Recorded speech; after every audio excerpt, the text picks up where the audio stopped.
Good evening. We're looking at polar coordinates.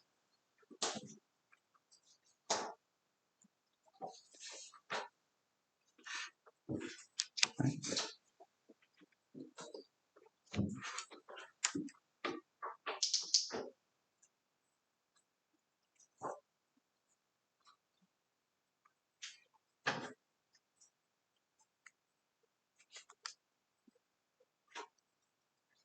So far, everything we've looked at has been in what's called the rectangular coordinate system. I'm going to move that.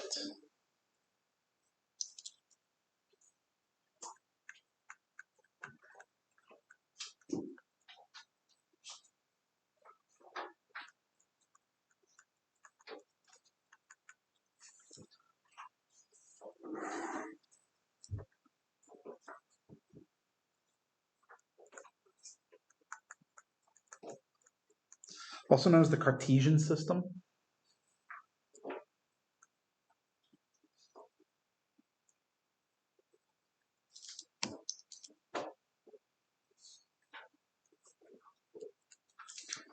Okay, make this look somewhat even. There we go. Right, and in Cartesian, you're given a point. Call it P.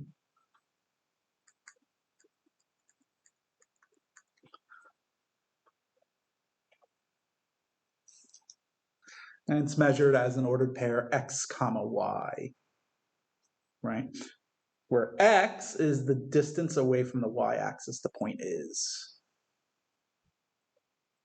Signed distance.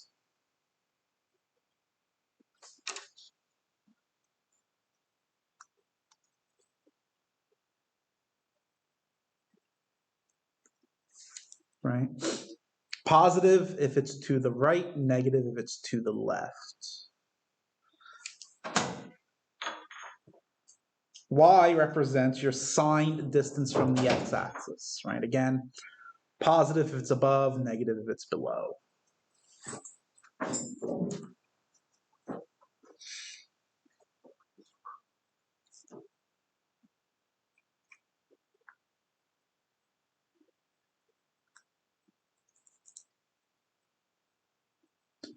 Polar measures differently.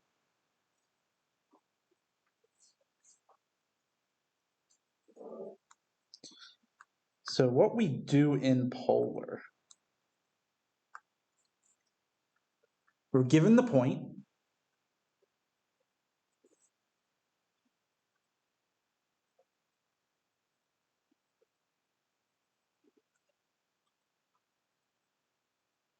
we draw a line segment,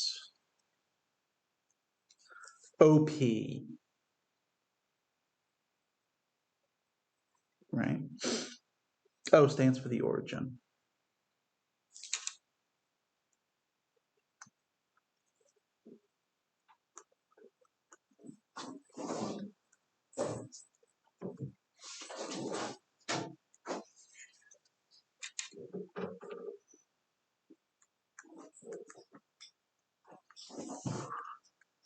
And we represent the point as an ordered pair, but now it's r theta.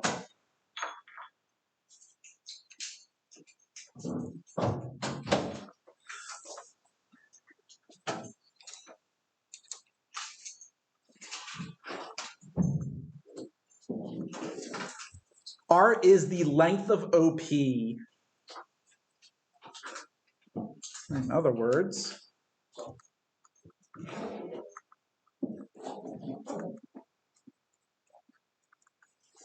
it's the distance from the origin.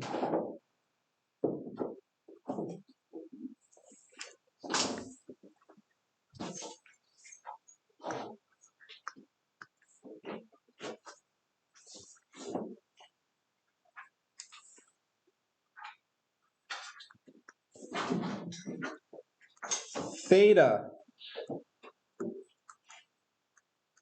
the angle that OP makes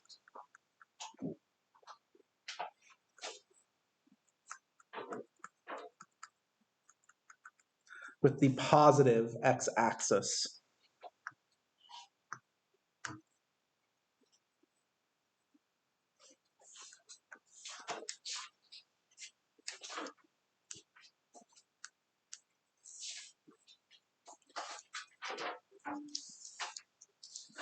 By convention,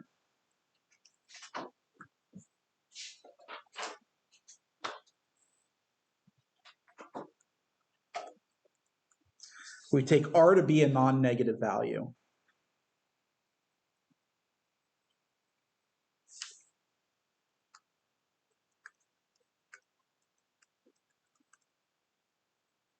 And typically we'll use a value between 0 and 2 pi for theta.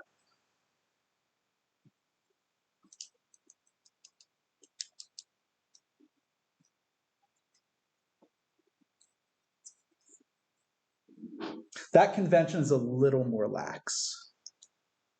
Why is 2 pi not included? Because it's the same as 0.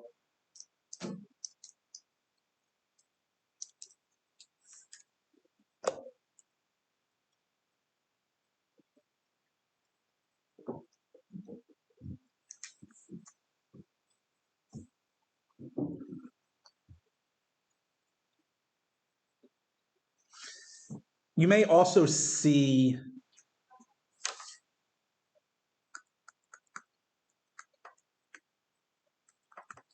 values between minus pi and pi. Actually, I think typically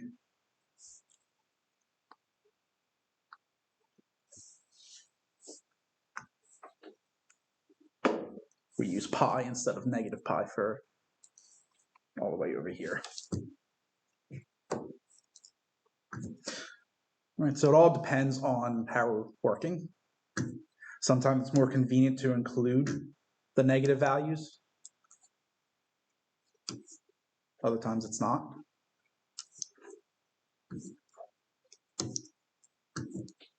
I typically stick with the upper one, the 0 to 2 pi, unless it's more convenient to use something else. However, you could theoretically have theta be larger than 2 pi as well. There's theoretically an infinite number of values that theta could be for a single point.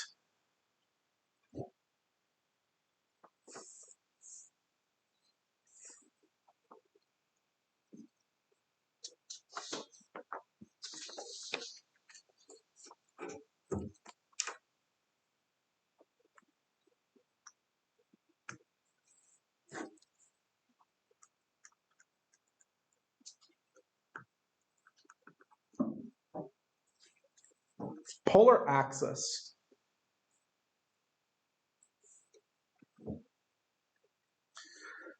Not typically used because it doesn't really give you a lot of information.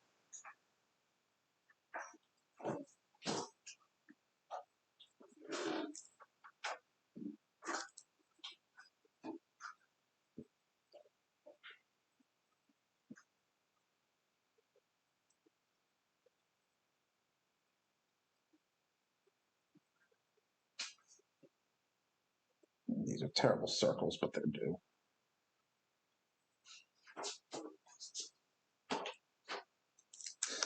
What? Now what? I think it's going to be easier to do it this way.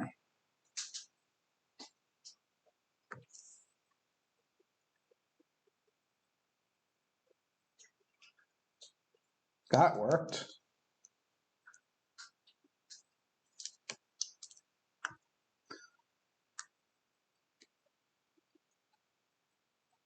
Oh, I see. That's how it works.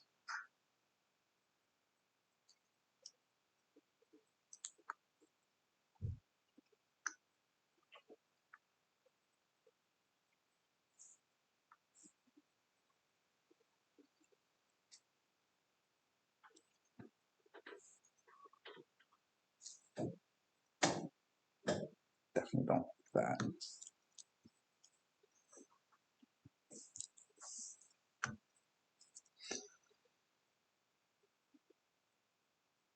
Fine, we'll just make do.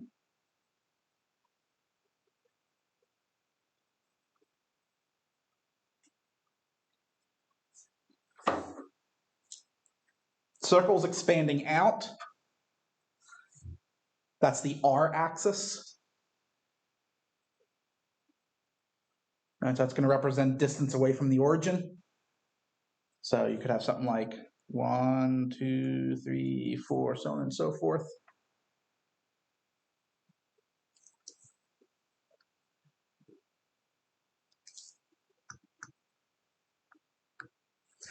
Then you have the theta axis, which are just a bunch of rays.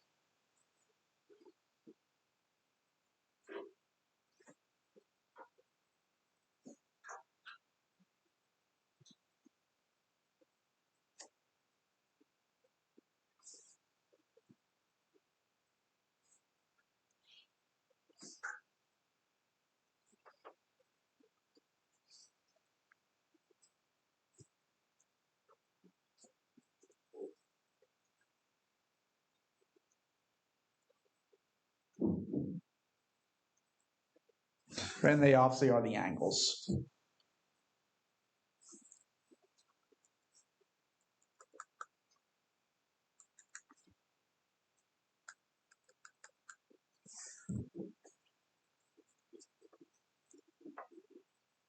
And so we could have a point here, which would be the point 3 pi over 4 in polar.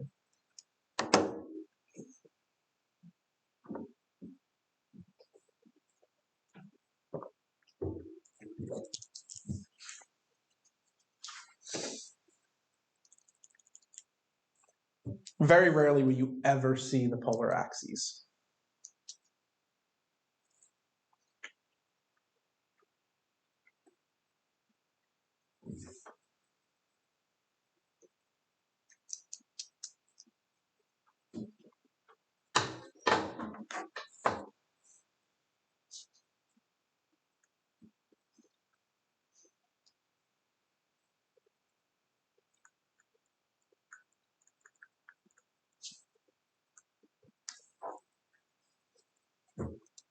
Converting between the two.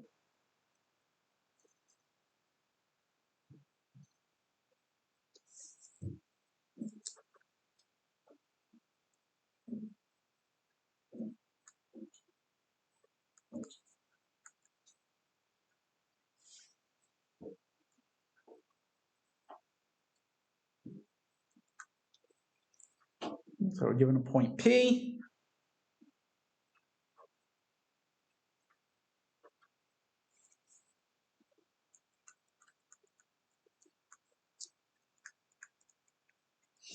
Let's start by looking at polar to rectangular. So we're given the point in polar. We want it in rectangular.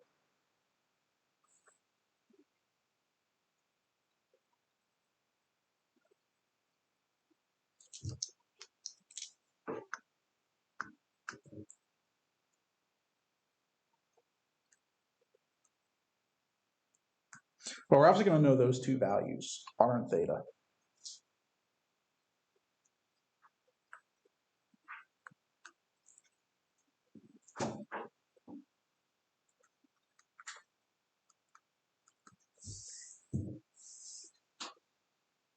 What is x going to equal? Think the trig.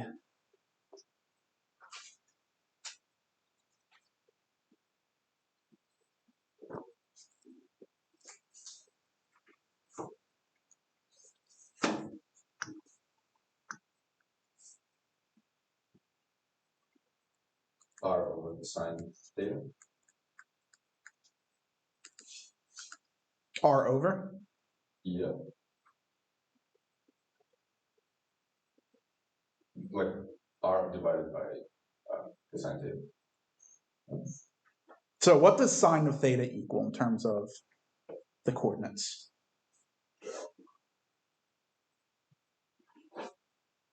Sine? Yeah. What? R over what? Phi over R? What about cosine? What it is? X over So that means x equals what? the sine multiplied by R. And what about y?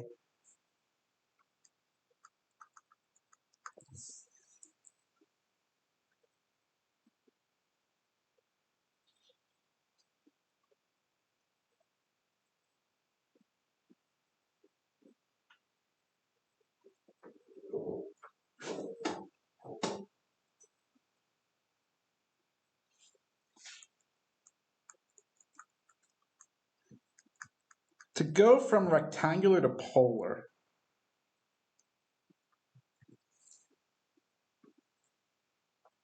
this time we're going to know the ordered pair.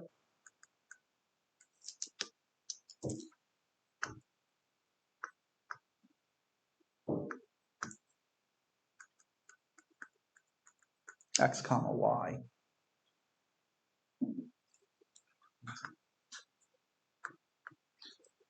R is the distance from the origin to the point.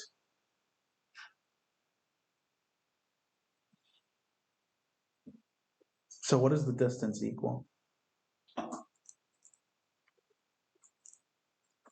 Square root.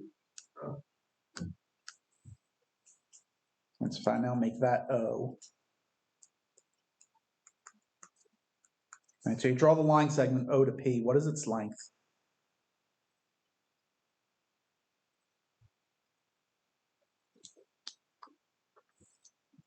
That's gonna do something weird, isn't it? Yep.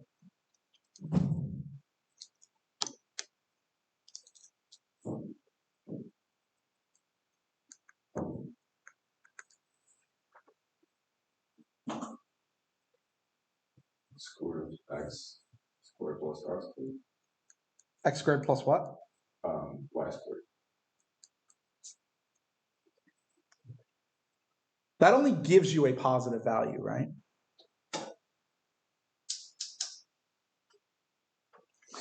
Conventionally, that's fine. However, theoretically, R can be negative.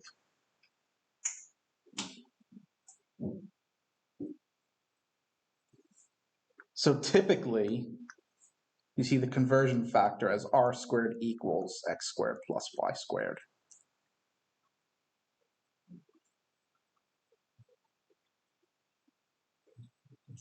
But for most purposes where you keep R as non-negative, you could use R as the square root of X squared plus Y squared.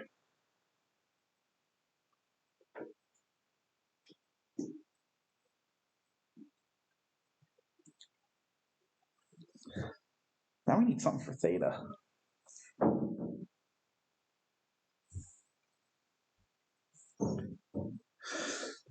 Well, we already discussed theta, because we're dealing with a straight line. Angle of inclination. Tangent of theta is the slope.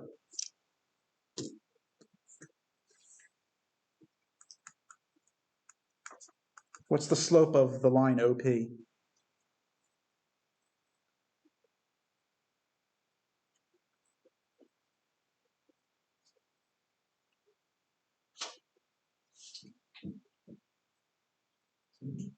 Y over x.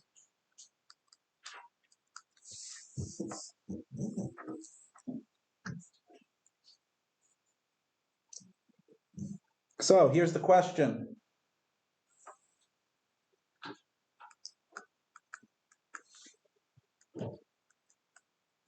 Is that true?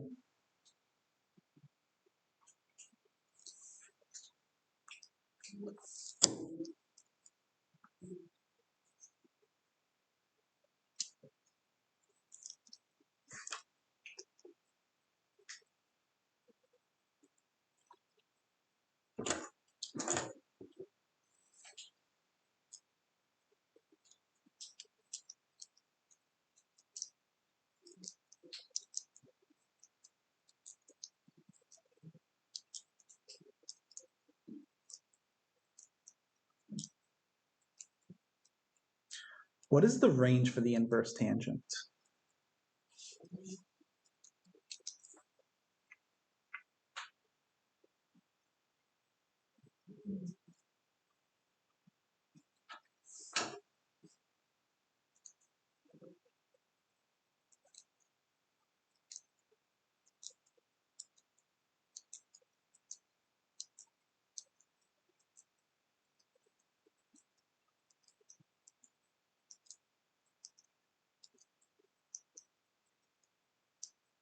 We don't remember.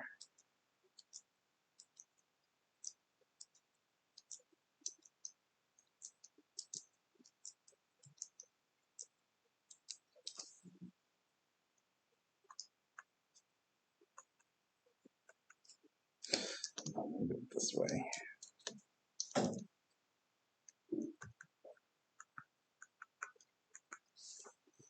Range of the inverse tangent.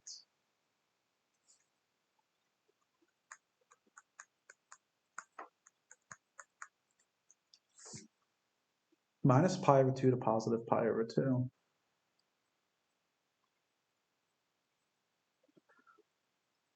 Remember, functions only have an inverse when it's 1 to 1. Tangent's not 1 to 1. So technically speaking, there's no such thing as an inverse tangent function.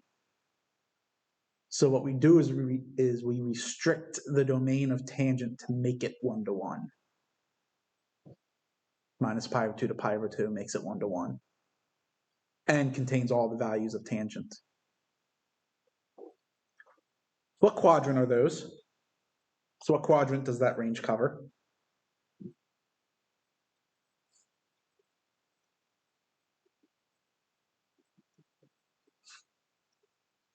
First and fourth. Can't we be in any quadrant?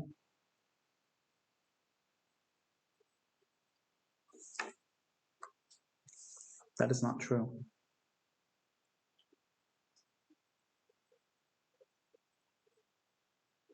If you use the inverse tangent, you're only ever going to get values in the first or fourth quadrant, never in the second or third. And also, never on the y-axis. If x is 0, then that whole thing is nonsense.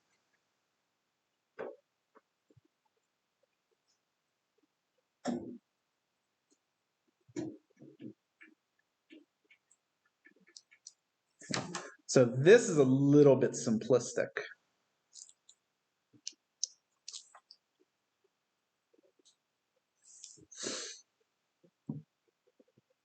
What we should really write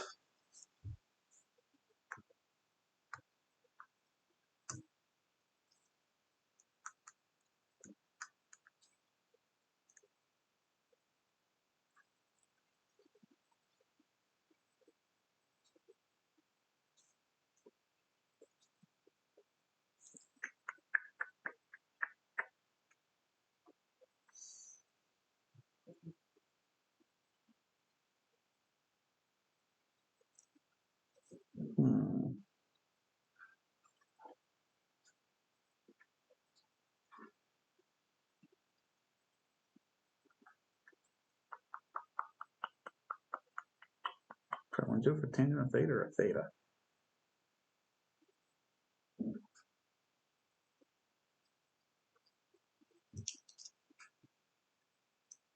I'm going to do it for theta.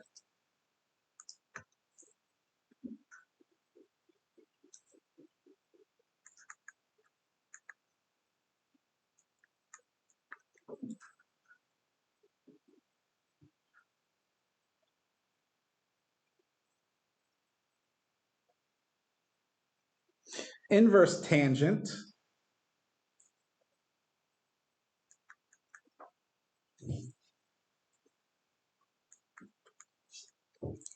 if x is greater than 0. Right, because that'll be either quadrant 1 or 4.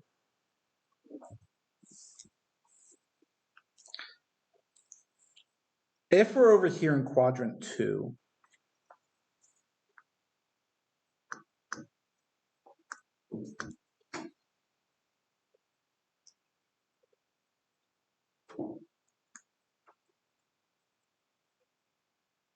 let's say,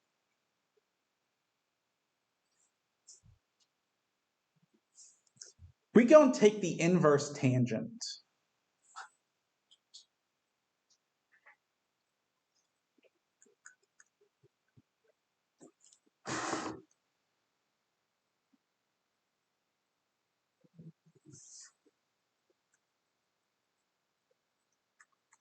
It's going to give us that angle there, isn't it?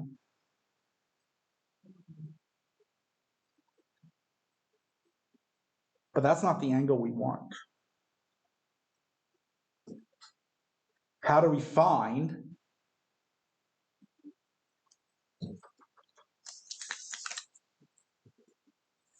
that angle?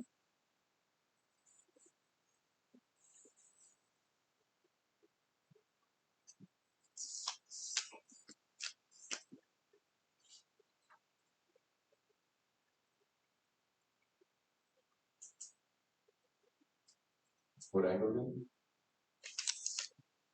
Positive x-axis to OP.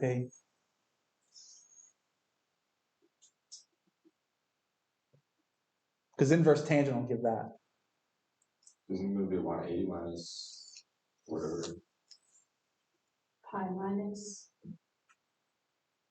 Close. It's not pi minus. It's pi plus.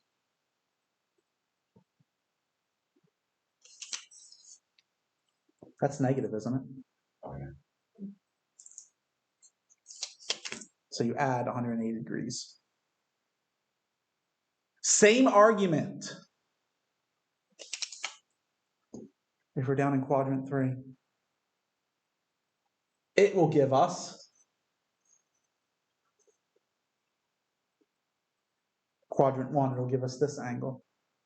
We want to go around, so we have to add pi.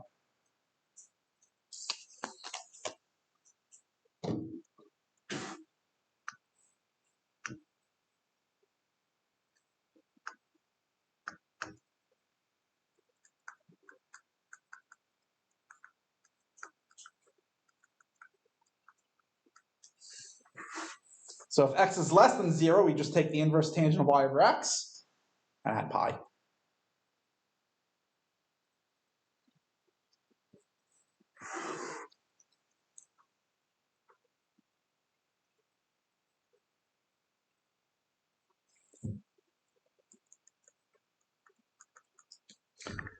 What if x is 0?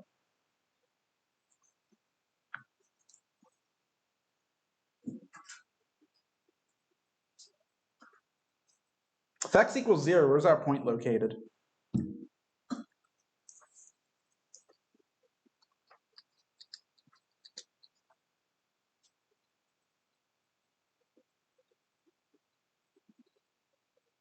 In the pi axis.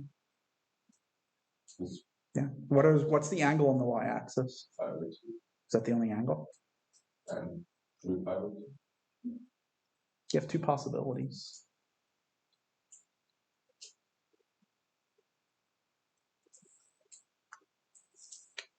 If we're at pi over 2, doesn't that mean y has to be positive?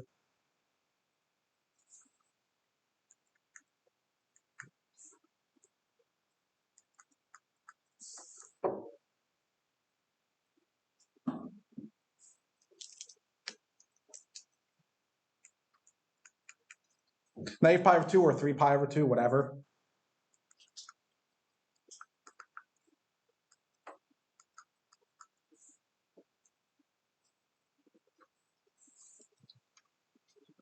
Right, so these are the values for theta.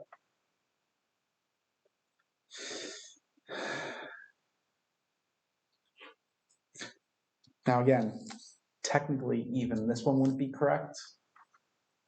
Because if you're in the fourth quadrant, it'll give you a negative angle. And if you want that to be between 0 and 2 pi, you have to adjust it. So you have to add 2 pi to it. But it depends on the context of the problem.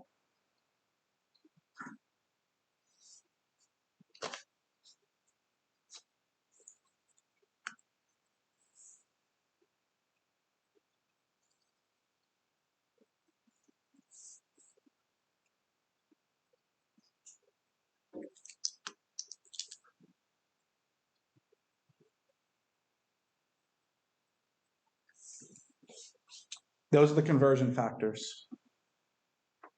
Well, not factors, those are the conversions.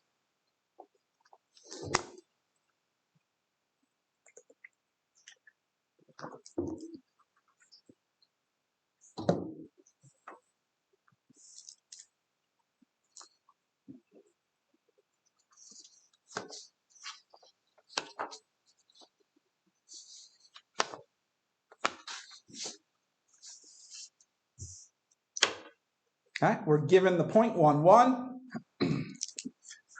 In rectangular, we want this in polar.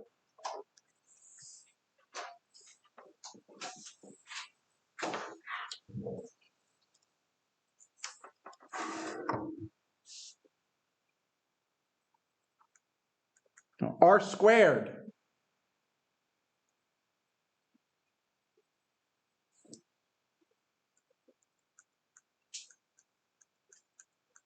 X squared plus y squared.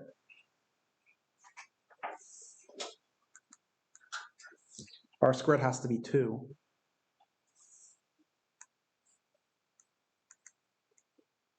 So we take r to be root 2.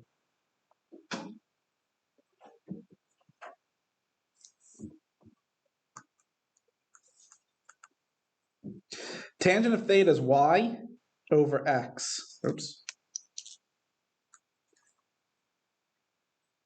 Well,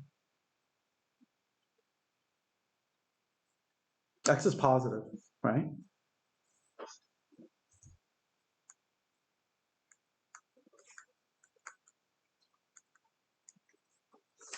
So we can just take theta to be the inverse tangent of 1, which is what?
What is the inverse tangent of 1?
Ooh, you should know this.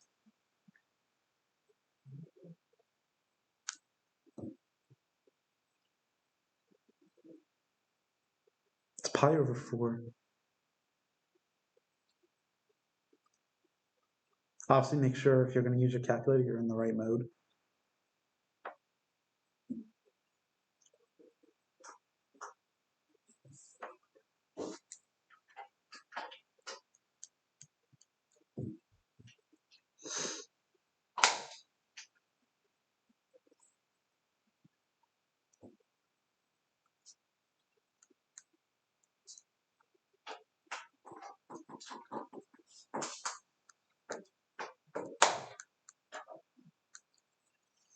So the point 1, 1 is going to map to the point root 2 pi over 4.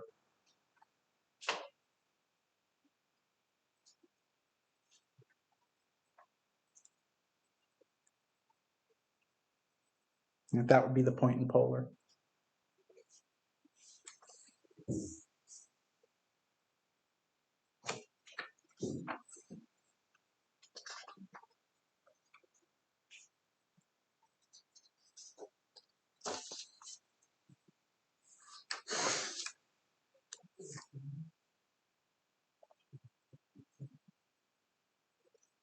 about the point -3, 0.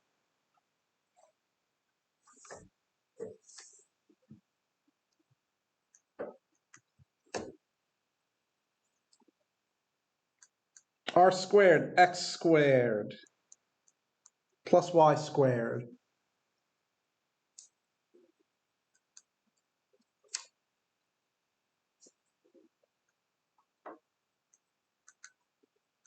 R is just 3.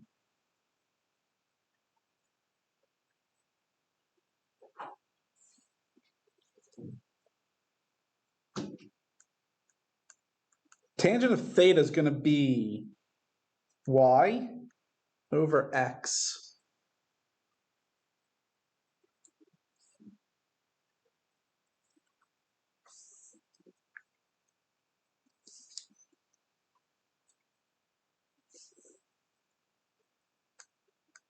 What is x?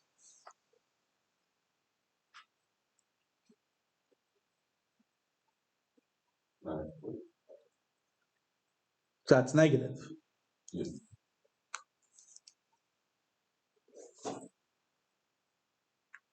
Less than 0, so we have to do pi plus the inverse tangent.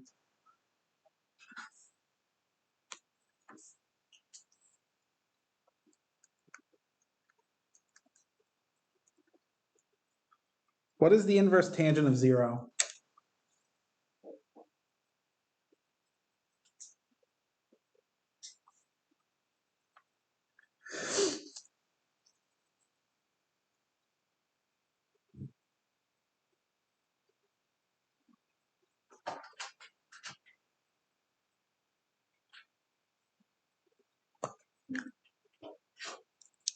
Zero. 0.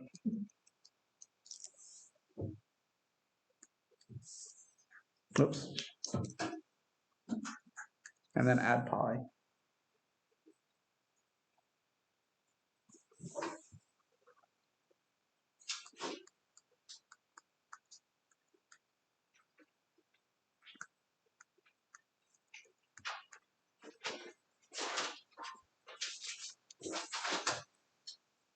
Polar point would be 3 pi.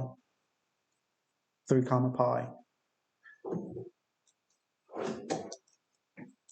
By the way, since I saw you do it on your calculator, is your calculator CAS? Can it do symbolic manipulation? Doesn't look like it. No. Yeah, which means you can't rely on that. Yeah, I know. This is my little one. Because if you do inverse tangent of 1 on there, it's not going to give you pi over 4. It's going to give you the decimal approximation. Okay. If you don't have a CAS calculator, it's only going to give you decimal approximations. It doesn't give you exact value for pi.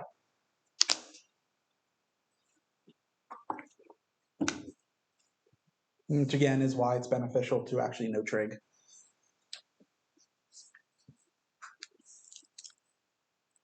Root 3 -1.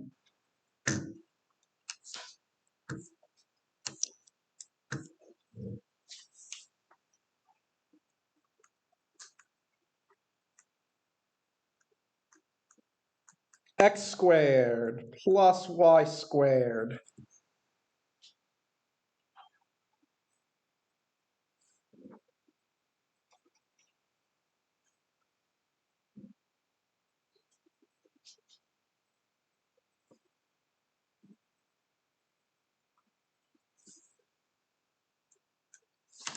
Four, right?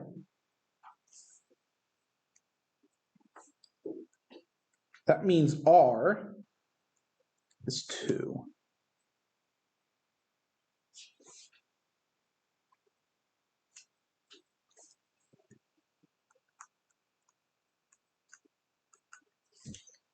Tangent of theta.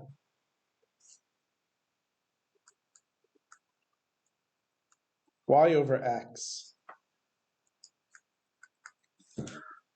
X, positive or negative?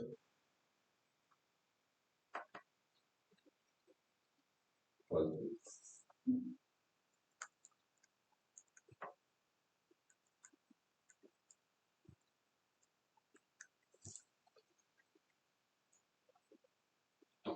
So it's the inverse tangent of negative 1 over root 3.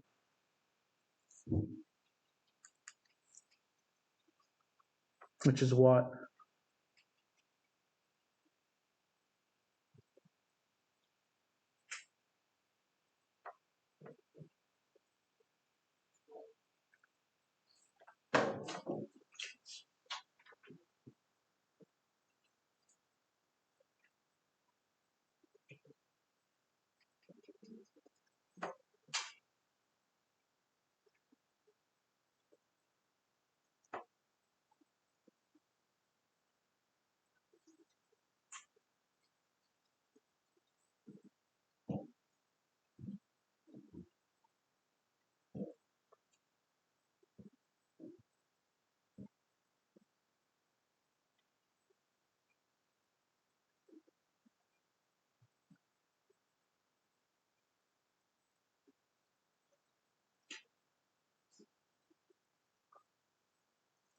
Tangent sine over cosine, right?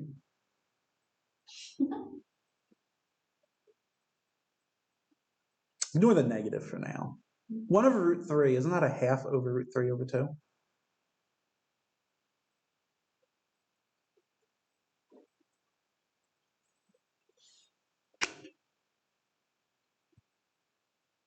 Where's sine 1/2?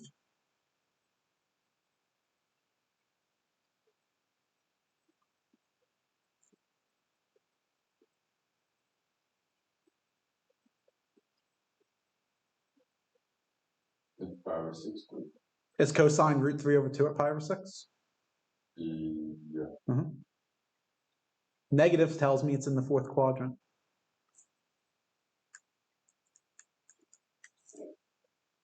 That angle's negative pi over 6.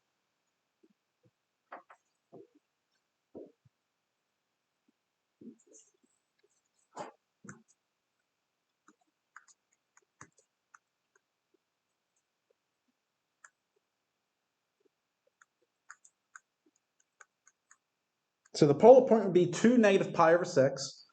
Or if they specify they want it to be between 0 and 2 pi,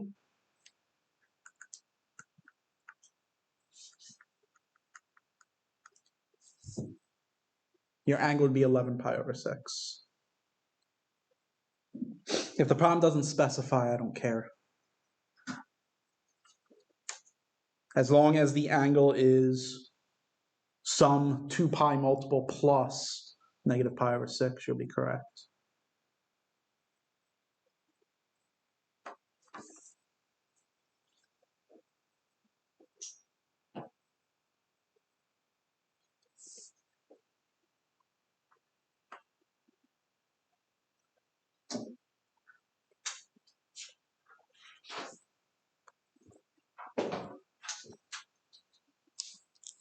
What about the rectangular point?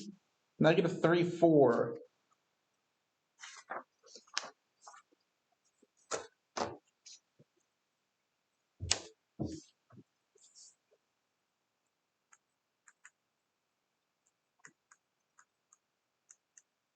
X squared plus y squared.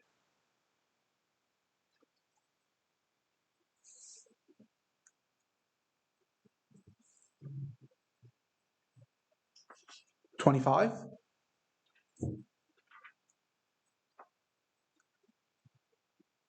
And so r is 5.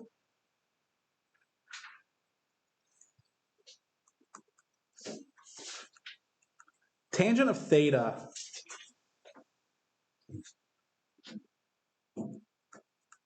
Y over x.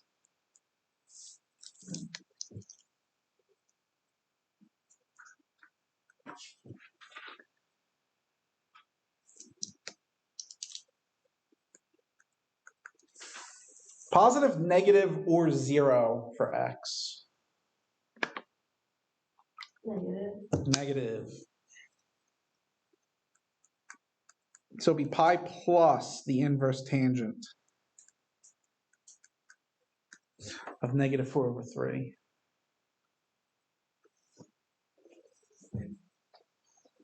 What is the inverse tangent of negative 4/3?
Oh, I do not like that answer.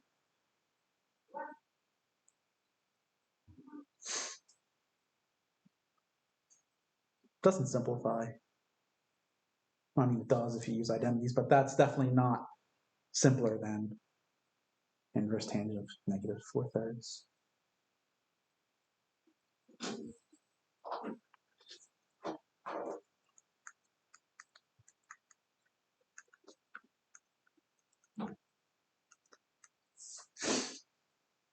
So your angle is just pi plus inverse tangent of -4/3.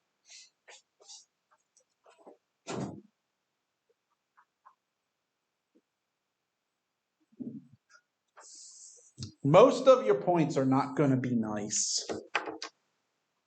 right? Like pi or pi over 4.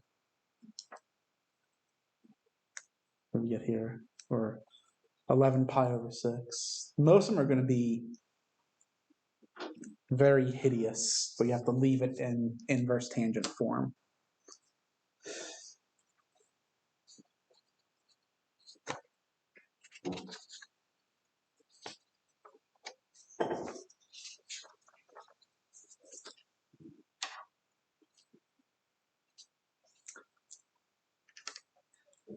Does anyone remember what a relation is?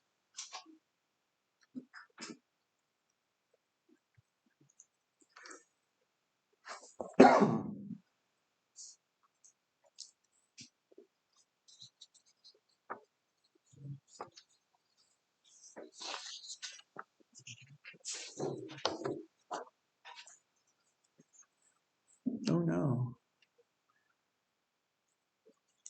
Relation's a set of points. Right. So for instance, x squared plus y squared equals 4 is a relation. It's the set of points xy such that x squared plus y squared is equal to 4. It's an infinite number of points, isn't it? It's a circle of radius 2.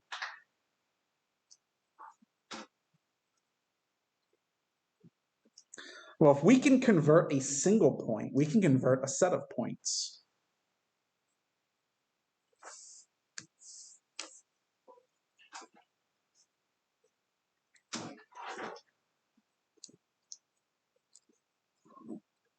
So given x squared plus y squared equals 4 in rectangular, we want that written as a polar relation.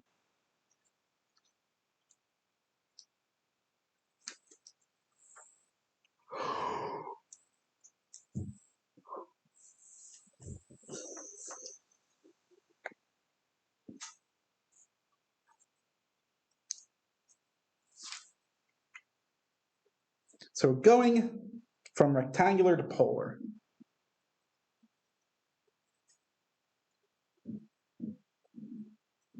What does x squared plus y squared equal?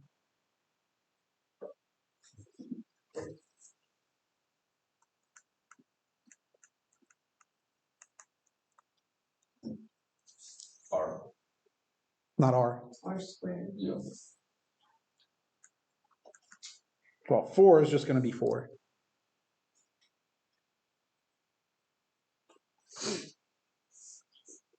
So we get the relation r squared equals 4.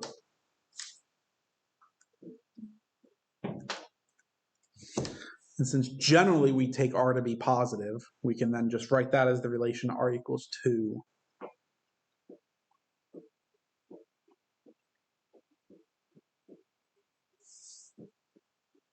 This is the polar representation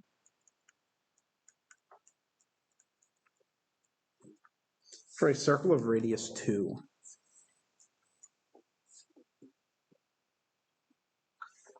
Notice theta is not in there at all. That means theta is every angle. Theta can be any angle. So it's the collection of points where r has to be 2. Now if you look at the polar axis, it would just be that entire circle.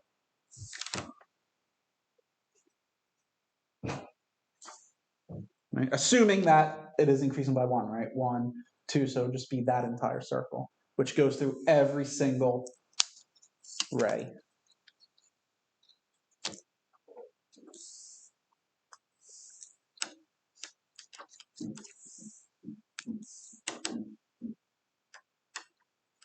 X squared minus y squared equals 1.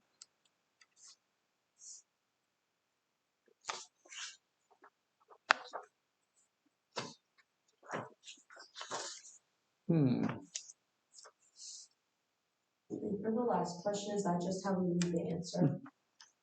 You just leave it as r equals 2.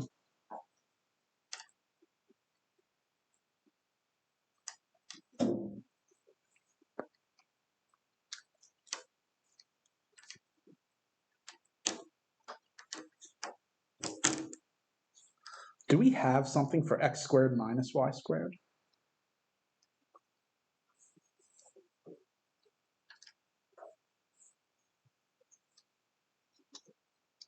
No, right? Oh dear. But we know what x is.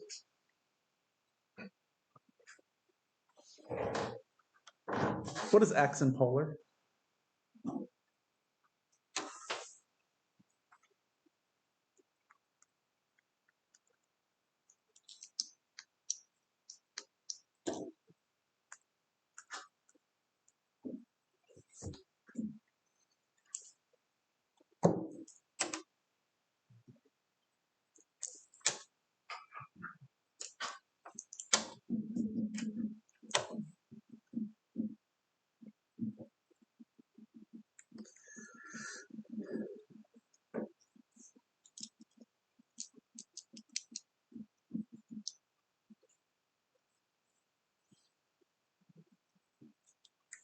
R cosine.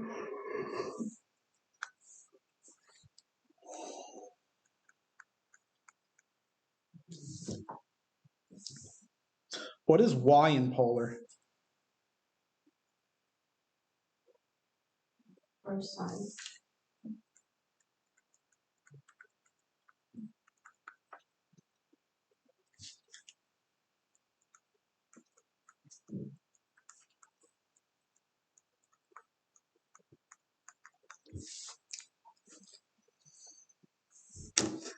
Technically, that's good enough.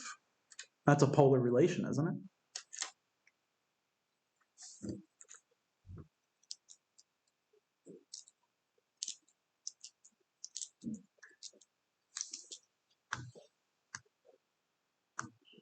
Let's write it.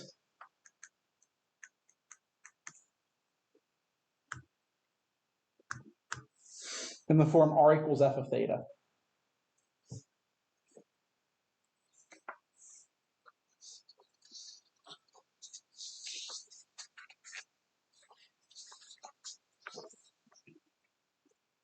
It's not required.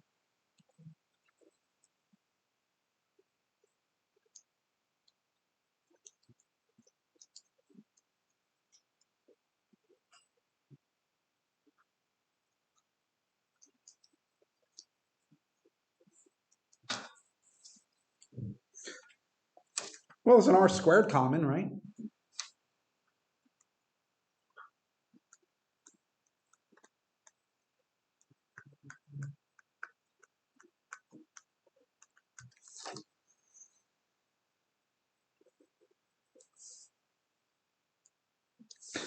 How can we rewrite cosine squared of theta minus sine squared of theta?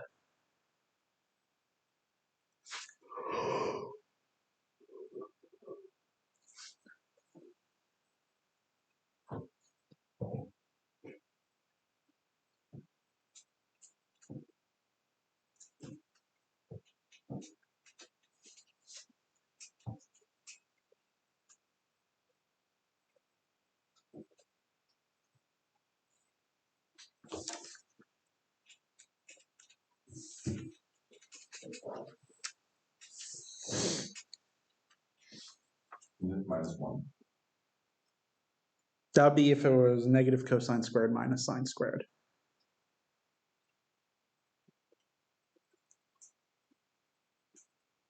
Ugly one, Hmm? positive one.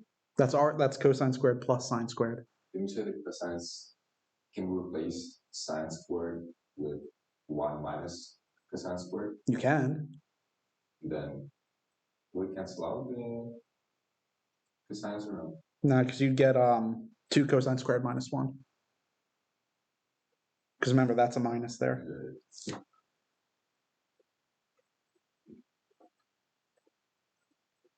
That technically works, but it can be simpler.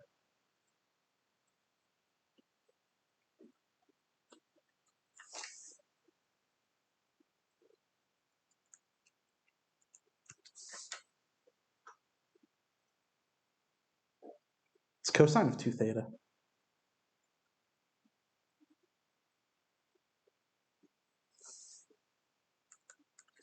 Double angle for cosine.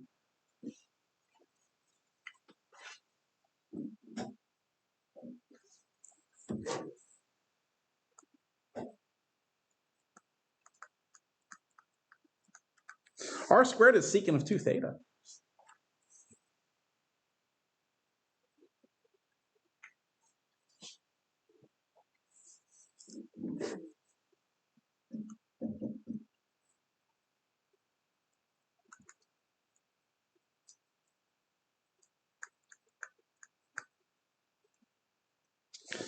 So R would just be the square root of secant of 2 theta, right?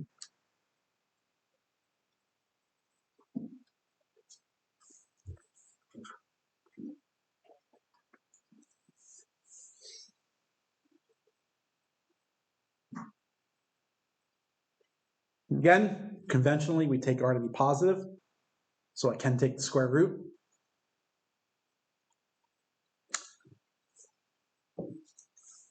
When would I not be able to take the square root? It's negative. If what is negative? See, Is secant going to be negative in this case?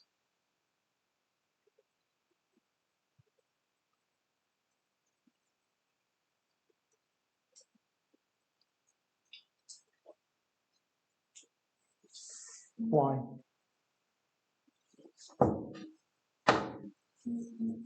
I want to say because R is positive. True. So why does that mean secant is positive?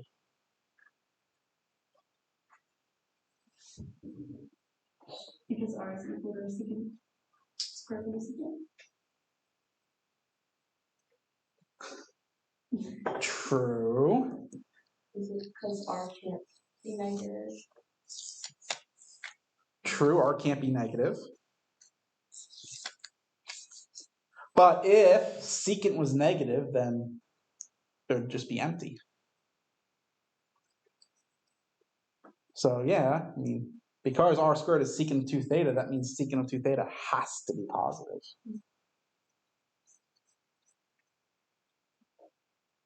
Right, you could also look here. Doesn't cosine have to be positive?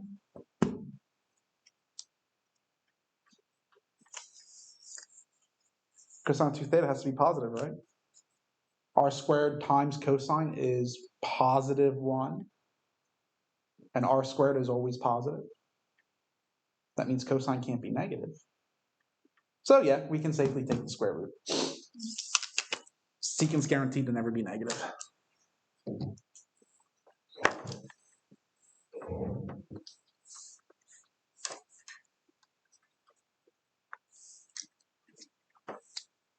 Before I even do that,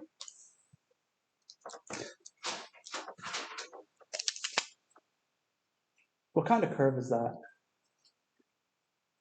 Do you know?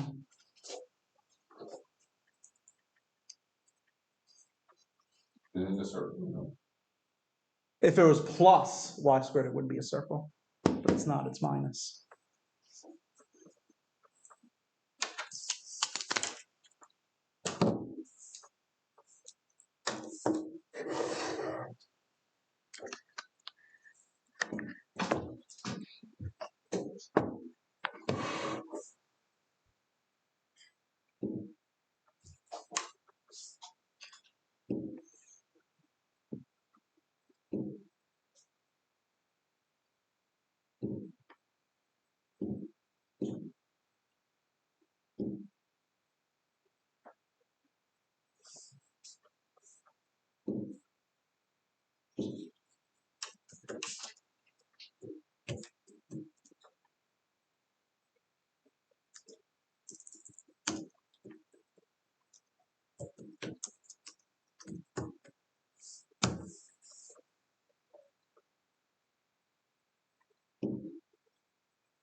Do you know what it's called?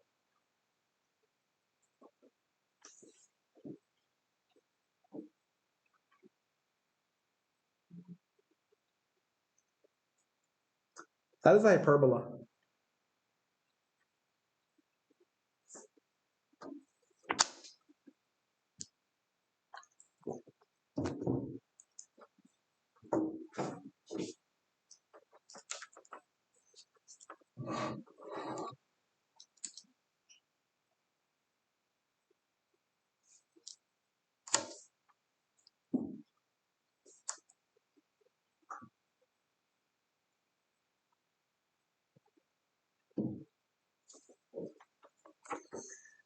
And let's call that hyperbola of radius 1.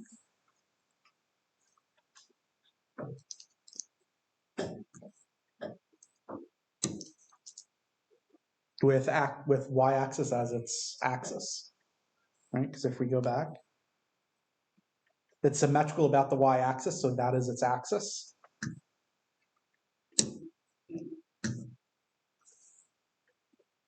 And we're at a distance 1 away. Its closest point.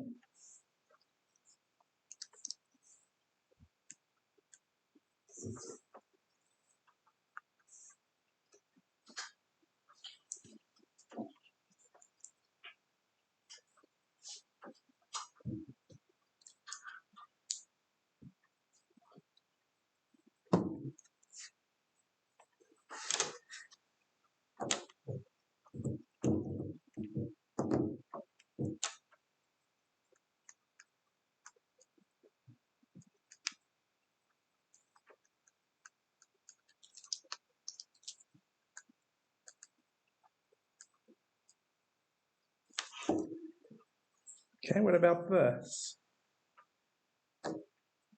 Now let's get rid of the fractions.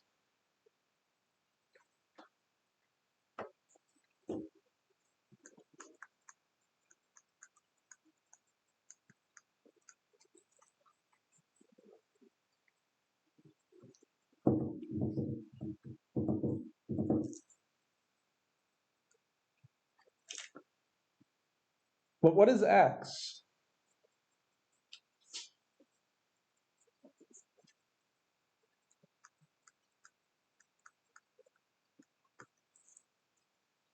It's r squared cosine, or x is r cosine, right?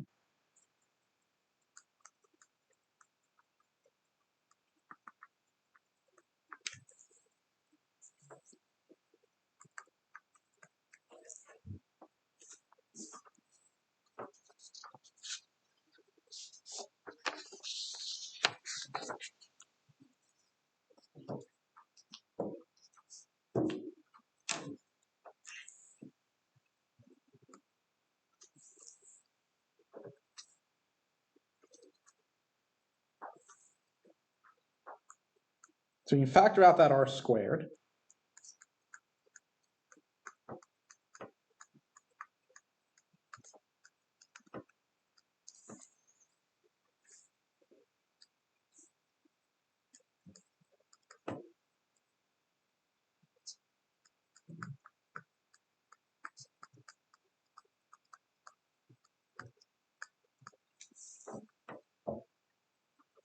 Divide by 4 cosine squared plus 9 sine squared.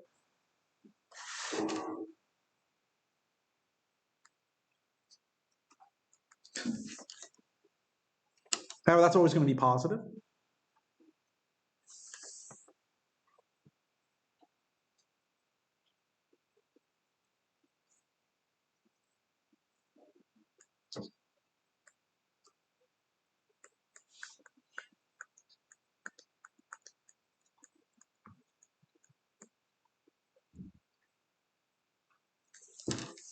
So we can write it this way.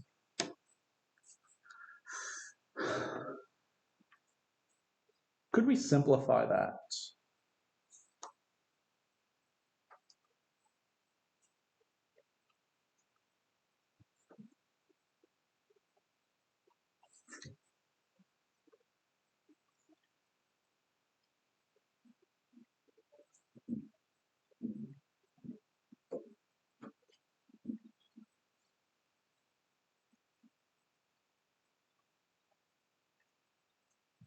could write it so there's only one trig function.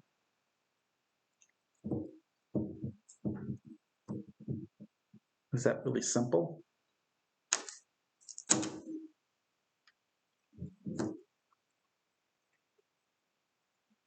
Because you could either write cosine squared as 1 minus sine squared, or sine squared as 1 minus cosine squared, and then combine like terms.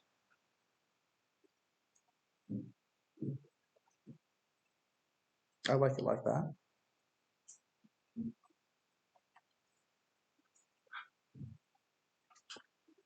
What kind of shape is this? That's true. No. It's not a circle. Still no. Close. Like an ellipse or something. This is an ellipse. Specifically, it's an ellipse with a horizontal semi-major of 9 and a semi-minor of 4. No, I'm sorry. Horizontal semi-major of 3 and a semi-minor of 2. Centered at the origin.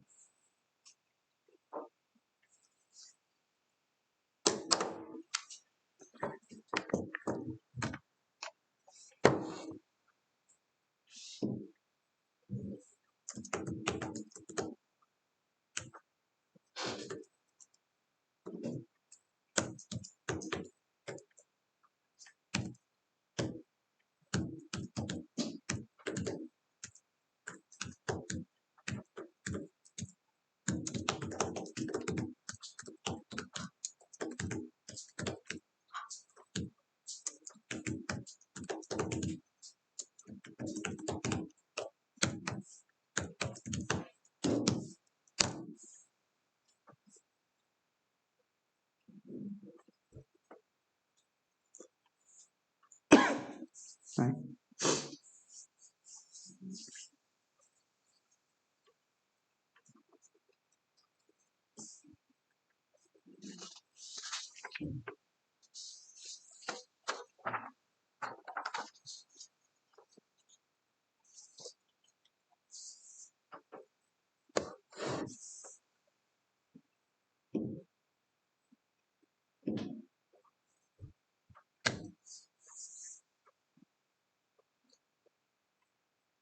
Plot the polar curve given by r equals 1 minus 2 sine of theta over 2.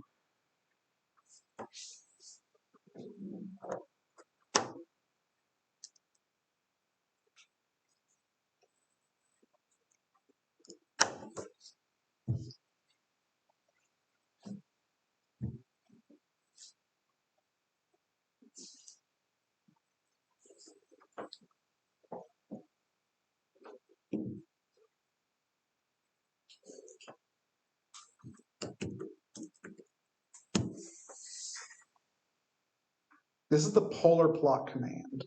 You could also plot it on the Inspire.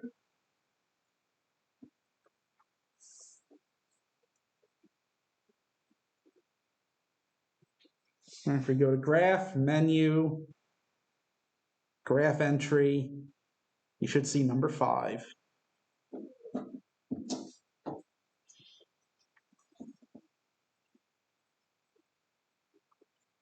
Then we just type in what the function is.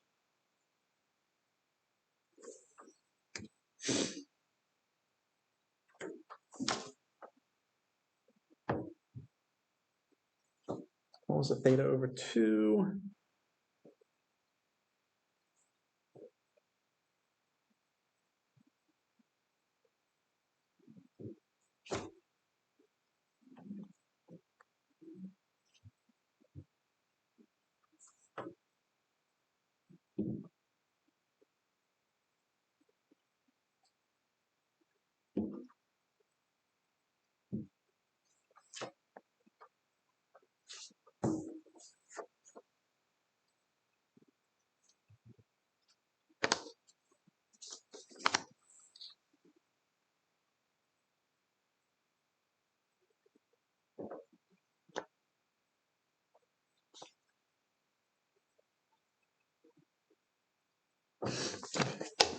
looks different.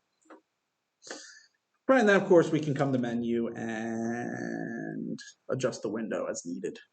Again, you got to be careful though, because it is going to do 6.28 for 2 pi. So it's not actually going to give you full 2 pi.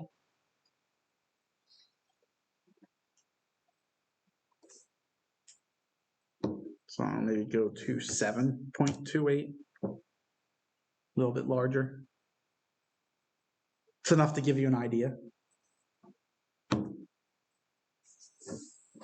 Same idea. Polar plot only works for curves of the form r equals f of theta.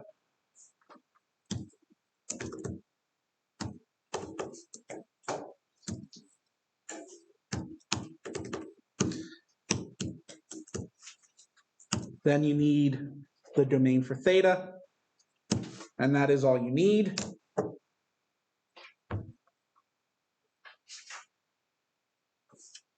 However, we can change some options.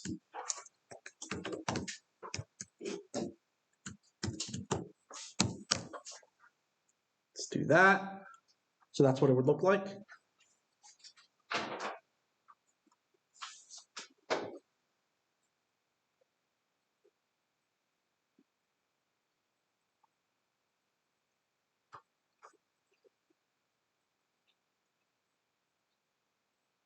Don't really know what that looks like.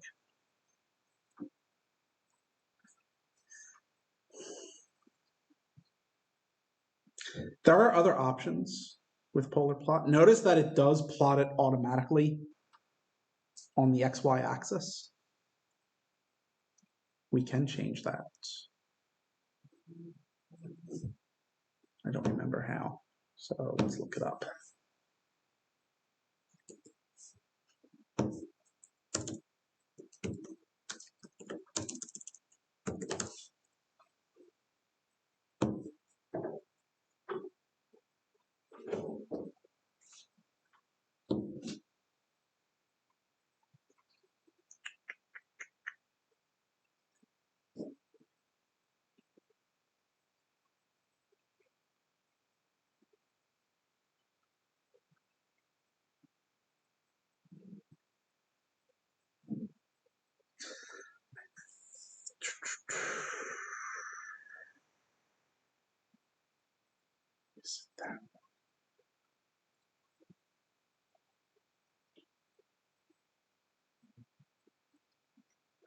I think it is. I think that's the only one.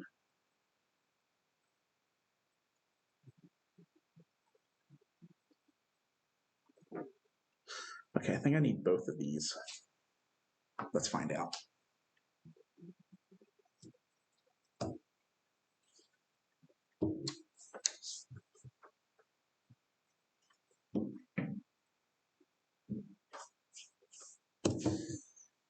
Let's just do this instead.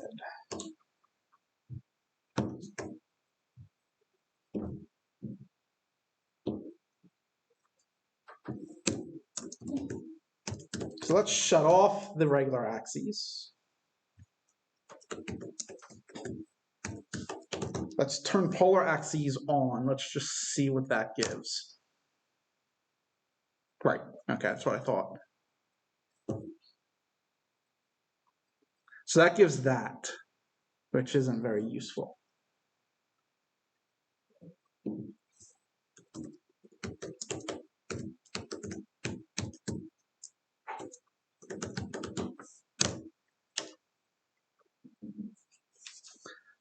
I can then do polar grid lines to automatic. See, the problem here is it's cutting off the top and bottom. So if I just delete that line there,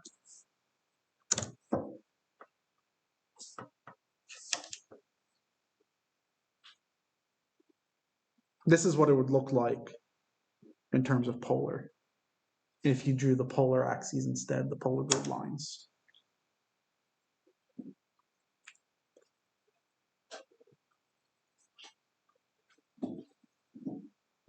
See what I mean?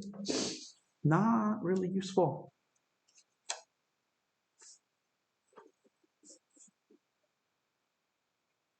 Are they using like geography or something? That I couldn't answer. It looks like a globe. I think they use the same. It's possible. I mean, you're not really using polar in that at that point. You'd be using spherical.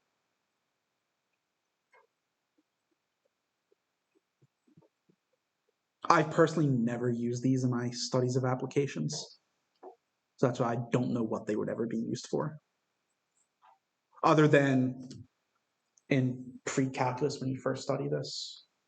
Because you're supposed to actually study all this in pre-calc, but it's not long enough.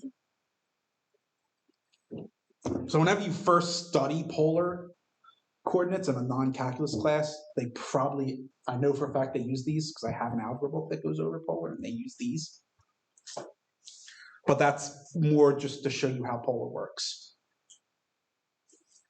Otherwise, I've never seen those.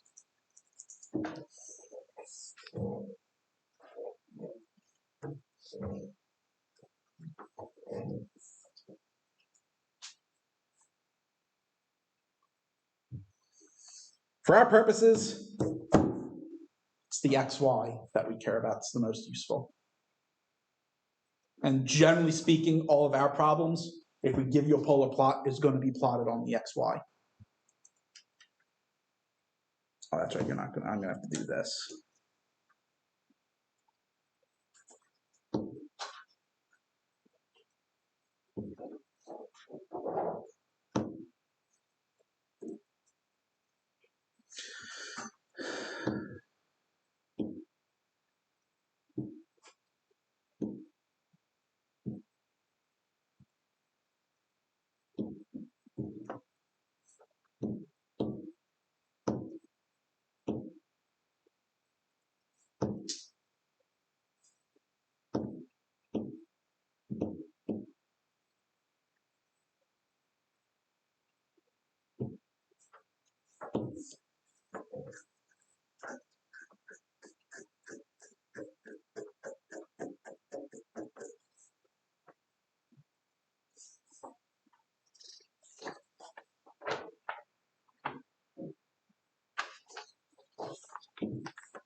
Actually, now I'm curious, what would happen if I change this to 4 pi?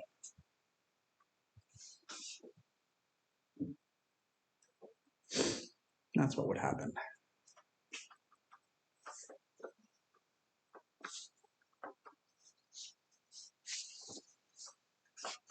Right. So I actually didn't do the whole thing, right? Period of sine of theta over 2 is not 2 pi, it's 4 pi. That would actually be the correct plot. If I do 6, it shouldn't change. I'll cut some of it off, but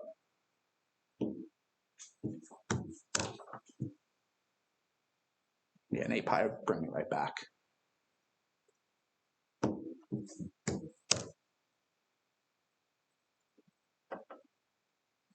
Which means I'm going to have to do the same thing here. I'm going to go out to 4 pi, make this a plus instead. gives me the same bloody thing.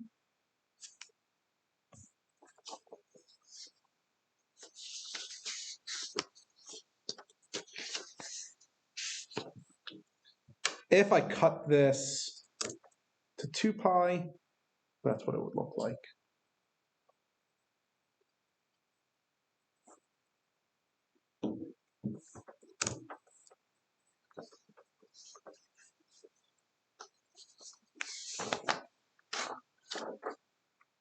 The middle is gonna be 4 pi.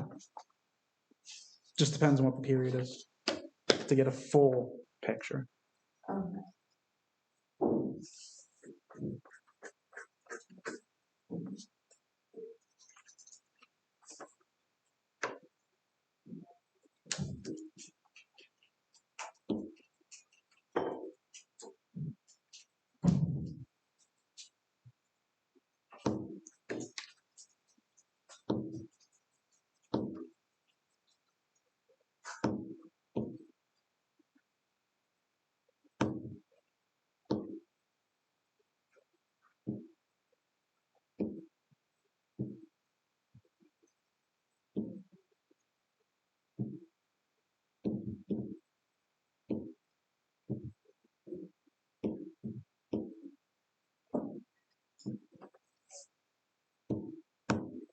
This one's cool.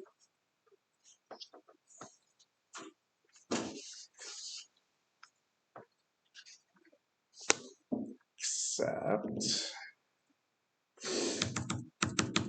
I didn't complete this.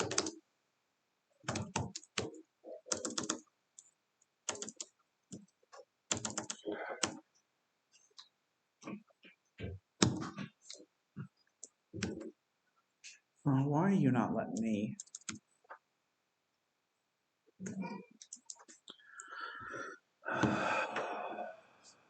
Space, allow tech entry.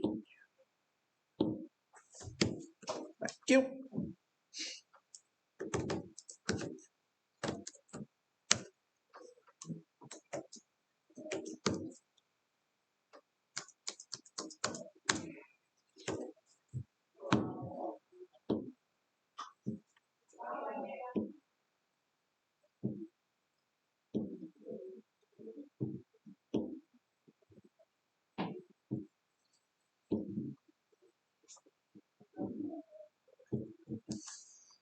This one was supposed to include 0 to 10 pi is the domain.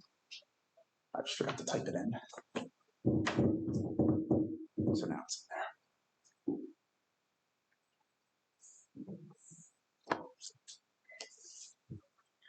This one's really cool. I like this one.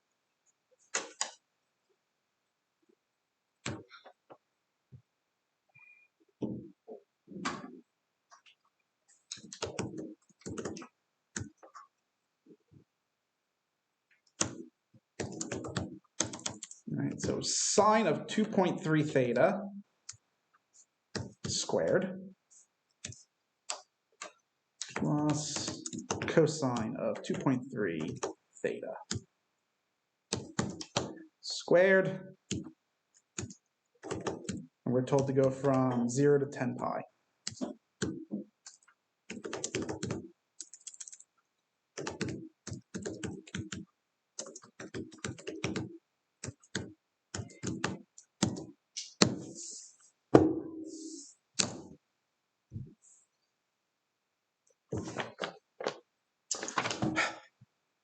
No, that's not right. I need to read better. It's not cosine squared, is it?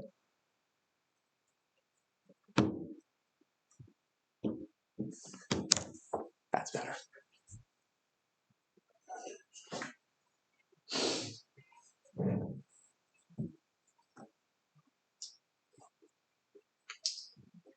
This thing's freaking awesome.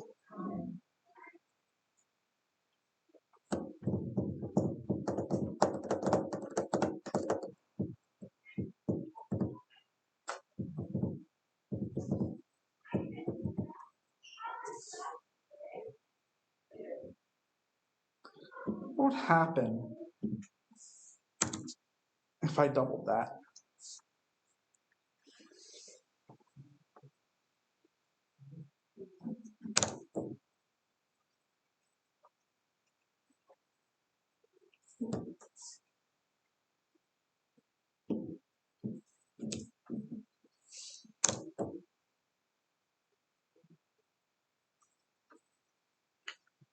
Increase it by 10, notice what happened? Got bolder. What if I increase it by 10 again? Or increase it by a factor of 10, I should say. It's starting to fill in. But still not as cool as that.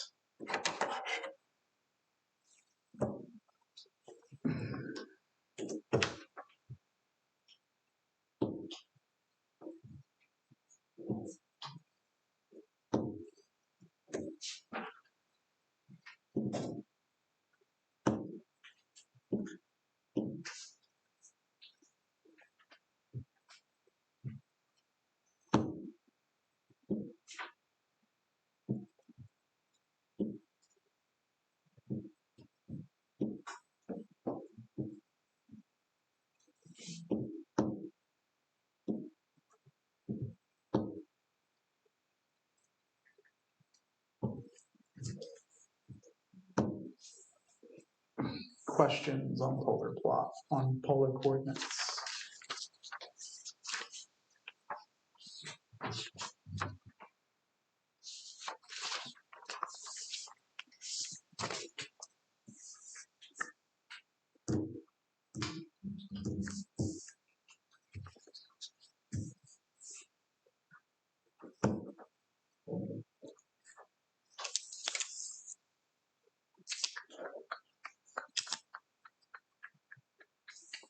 Actually, no, let's go down to here. Okay. What is the slope right there?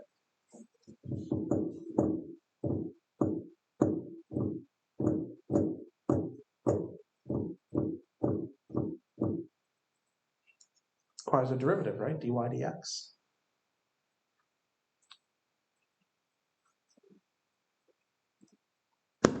What's the area in there?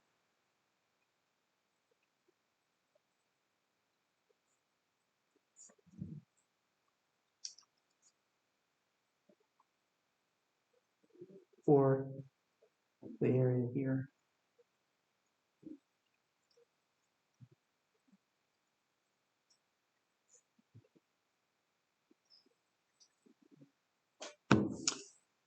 What's the total length of this?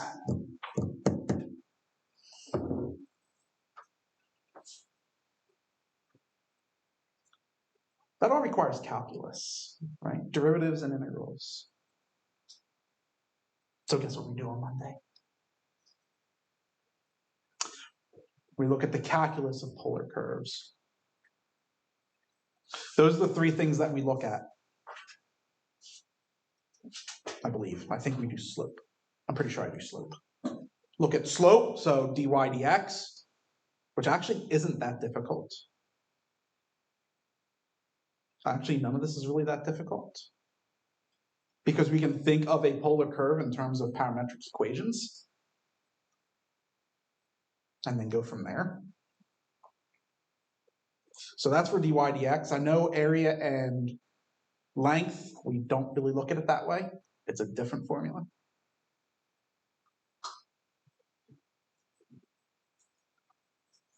Right. We also look at area, and I'm fairly confident we look at length as well.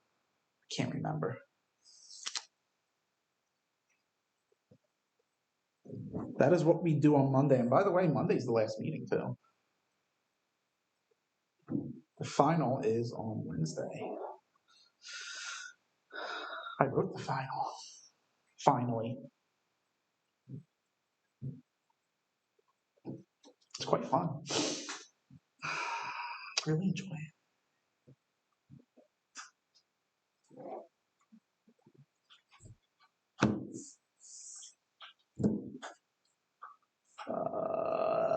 Yeah, you're not going to do all of 24. If I'm not mistaken, I think assignment 24 has 25 questions.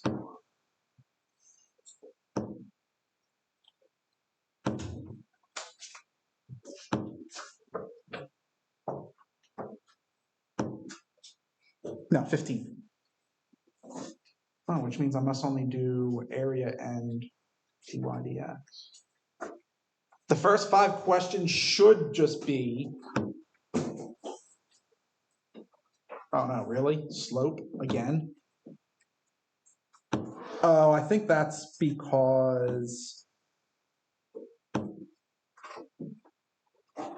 yeah, that's because they actually didn't have any questions at the time I wrote this on actual polar coordinates. So no, you're not gonna be able to do 24 yet. 24 is all calculus. Bummer. I need to relook at these when I have time. Okay, well that makes that easy. So you don't have to worry about that. You do have the final reflection. I think that posted yesterday, actually. And then the last Mathematica assignment, which if I remember correctly,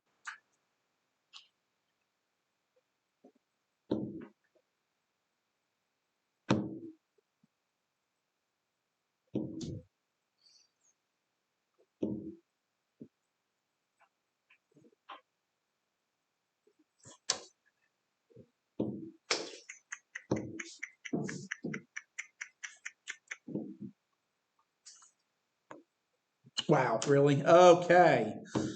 You will not let me, no, I have to do it here, huh? Window width, there we go. No more than, there's only 4 of you now. You can just all work together then as a single group if you want, because there's only 4 of you now. You can drop it this time. Can you? Huh? You can drop the class this time. Can you? Academically, no. And you can drop by not showing up, which 4 did. So if you 4 just want to do one group, that's fine. I don't care.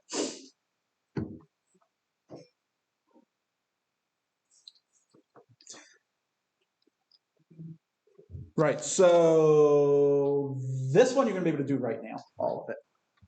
Right, because that's parametric equations and all that, where the calculus of parametric equations. For 2 and 3, I'm going to be able to do half of it, just plot, right, because we haven't done area and length yet. But then come Monday, you'll then be able to find area and length. And I say accurate to 9 decimal places. Which means this is a Mathematica assignment, right? You're not going to do it by hand. You can just use Mathematica to evaluate the integrals once you set them up. That's fine. You just don't know the setup yet because I haven't gone over it. So that's all that is. Very, very easy assignment. Let Mathematica do all the work for you. And nothing as complicated as the numerical assignment where you had to actually write a code. This isn't that bad.